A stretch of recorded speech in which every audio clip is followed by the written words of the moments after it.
Everyone falls behind when they're studying, so don't feel bad if it happens to you. Use the Swiss cheese study method to catch up. Most students use a methodical step-by-step approach to the course material. They read every sentence of Chapter 1 before moving on to Chapter 2. When they fall behind, they think, I'll work harder and I'll catch up.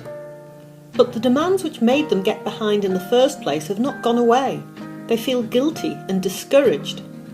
They tend to get further and further behind. They lose any pleasure in studying, it becomes an unpleasant chore. They may even drop out altogether. Instead, I recommend sticking to the study calendar. Study the materials you're supposed to be studying this week, even if you've not yet completed last week's studying. This leaves your studying a bit like Swiss cheese, with gaps here and there. But that's not so bad. I'm rather fond of Swiss cheese. It stops you from feeling discouraged because you're behind. After all, you're up to date with the study calendar.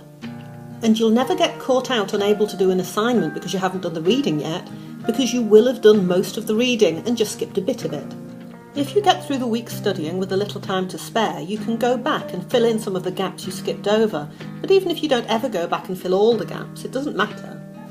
Very few students manage to read every single sentence and do every single study activity for the entire course.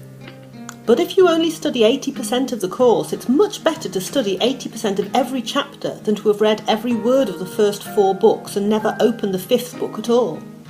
If you have to answer a question on a chapter you've read 80% of the material for, you can probably get up to 80% of the marks. But if you're asked a question on a chapter you haven't read at all, you'll probably get 0.